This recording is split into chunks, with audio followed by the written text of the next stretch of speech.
Good morning, good morning, good morning. Welcome back to my channel. If this information if you find that this information is helpful, hit the like button and subscribe to the channel. You can also share it to other people that you know may be going through. Today I am coming from 2 Kings chapter 17, 1 through 16. Now here's the thing. During the time of God asking me or telling me to leave my job, I asked for clarity and confirmation so many times that it was just ridiculous. It was just ridiculous because, for one, I was scared. For two, I was holding on to my job as the source and not really relying on God as being my source. But I had to get to a place where I totally relied on God, and that's where He has me at now. So He gave me the story of, he led me to Second Kings like 2 or 3 years ago, but over the Thanksgiving holidays I'm also still in my process and going through. As I was laying in the bed also, um Elijah came back up in my spirit, so I was like, let me just go ahead and read it and see what else I can get from it, because the Bible is not only about your principles and how to live, it also should give you some motivation. It should give you some encouragement to know that these people went through these things and also overcame some of them. But following their footsteps, like as far as how important instructions is when it comes to God leading you, is very important. And how do I know that? Really and truly, if you look at the story of Elijah, first of all, he gave a word to Ahab that there would not be no rain or dew for years, right? So the Lord then asks him to move over, to go over to the brook of Cherith.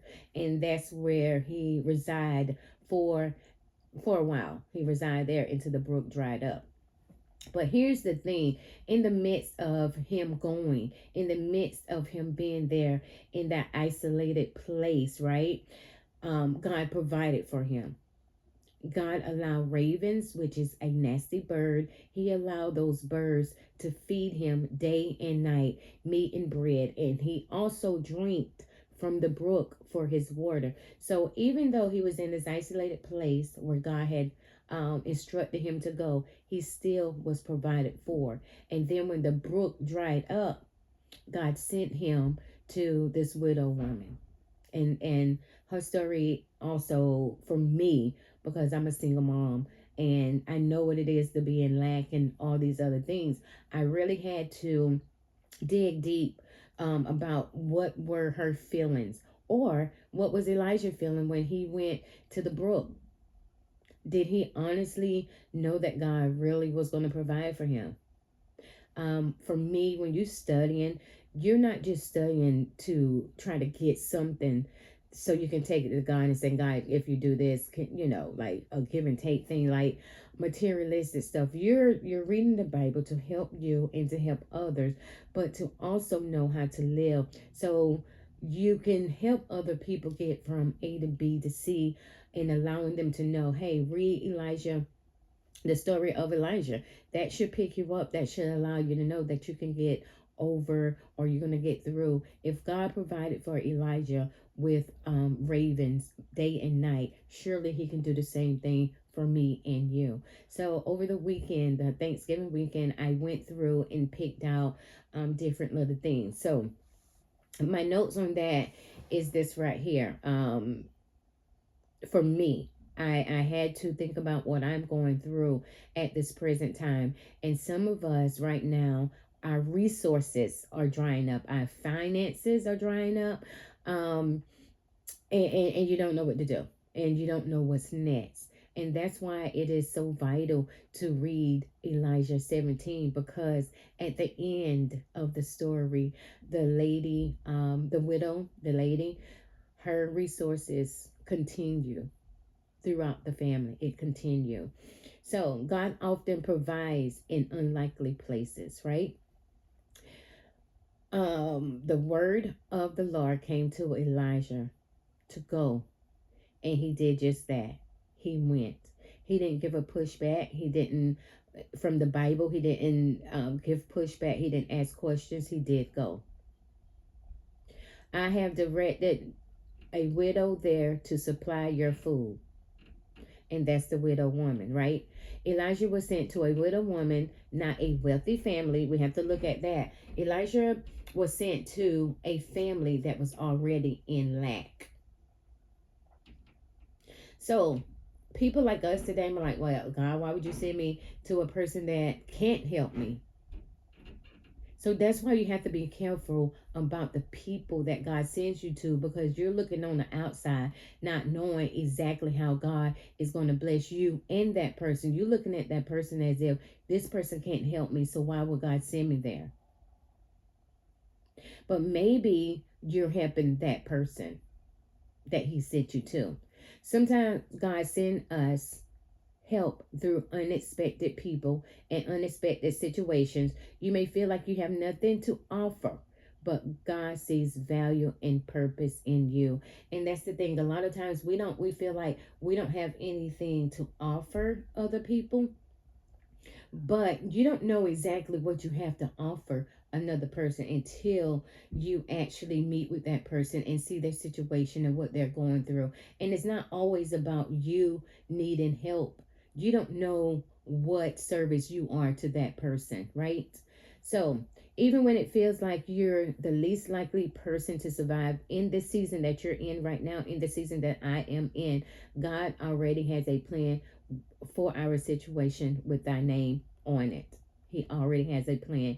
We are to hold on to what God has already told us, okay? The widow was in lack, but God still called her. You may feel like, okay, I don't have enough resources. I don't have the money to do this. I don't look that part. I don't dress like that, or I don't speak this way. But God still will use you. He used the widow woman in order to help Elijah, but she was in lack herself. But God still called her. She was a single mother. She was preparing her last meal. She had no husband, no savings, or no backup plan. And that is why I am grateful that God gave me this story to look up again, because that's where I'm at right now. I have no backup plan. I have no savings. I have nothing. God literally is sustaining me. Sustaining me. So on my notes, I cried a little bit because I'm thinking like I'm in the same situation as this lady is in the Bible, but I have to know that God is working all things out for the good. I just got to continue to go through, right? Okay. She was emotionally and financially empty, just like someone who has lost a job and is falling behind on bills. That would be me. So that's why I had to put that in my notes, because that is me. I don't have a job, and it's not that I'm not looking. I am 100% convinced that God has blocked every single thing. There's no other excuse why I'm not working. There's no other excuse why I'm not working, but for the fact that God is growing my faith, and He still need to get the Egypt or whatever, something out of me that I'm not doing just yet. Okay, so that is my story though. I'm in this situation because God is preparing me for what's to come, but at the same time, sometimes we can hold up our own situation by partial obedience. By partial obedience. God often speaks to you in the middle of your need, not after things get better. Stop waiting or trying to wait until something else gets better to say, well, God, I'll do it then. God, I'll start it then. No, you have to start it where you're at right now. Because a lot of times he talks to us in our mess, in our dark places, not when things get better. When things get better, a lot of you guys run off and act like you do not need him. So that is not what he's going to do. He is trying to prepare you right now for your purpose in the thing that you feel is the most painful, or what you cannot survive. Right? So partial obedience still needs to become full trust. Partial obedience is still considered disobedience, you guys. I know about that all too well. The widow obeyed, but she did hesitate. And that's in 1 Kings 17 and 13 when she said, but first make a, when she said, oh, sorry. The widow obeyed, but she hesitated. She said, I don't have enough. Yet she still moved in obedience. And that is when Elijah said in 1 Kings 17 and 13, but first make a small loaf for me. She obeyed that. Even though she said she didn't have enough, that they was going to make it, her and her son, she was going to make the food for her and her son and then go die. She had to honestly trust what Elijah was saying in order for her to give him that loaf first. Now, if she wouldn't have gave him that first, we don't know what would happen. The thing here is she obeyed. She obeyed. And that's the problem with us. A lot of us are not obeying. So that's why we're still stuck in a situation that God has already called us out of. God has already called us out or deliver us from a certain situation, but yet we're still wrestling with that thing that He's told you to let go, right? You have to obey. Elijah wasn't being selfish when he asked that. Asked her to bring the bread to him first. He was not being selfish. He was testing her faith. And a lot of times when God is asking us to do something, He's growing our faith. He's He's testing our faith.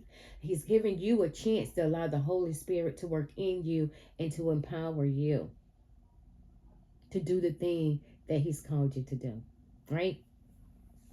So God's promises always meets obedience. Always. God didn't give her wealth. He gave her daily provision. And I had to tell my friend that the other day. It's not that God didn't say He won't provide. The thing is, we're looking at next week. We're looking at tomorrow. He promised to give us our daily provision. It is us that look at tomorrow, and then if we look at tomorrow, we look at the weeks down the road. That is when we become frantic or have anxiety from what we see in the future, when God only promised to give us our daily provision. He said He's going to provide our needs, not necessarily our wants, but He will bless you as the good Father that He is with the things or some of the things that we want, as long as it's lined up with Him. He is not going to just give you this big picture and show you your entire future, because you can't handle that yet. You can't handle that yet. God promised to provide for your daily need. Your daily need, day by day, okay? Day by day. God used her to support Elijah and used Elijah to sustain her. Sometimes God will send you to somebody that you do not think can help you or bless you or whatever the case may be. And just because you think that way, you refuse to allow that person to speak anything into your life. Here's one thing I've learned. Just like homeless people homeless people on the street could speak to us about things. A lot of time people walk past them thinking that they don't know what they're talking about. Even the homeless man or the homeless woman on the street or the prostitute can give you a word.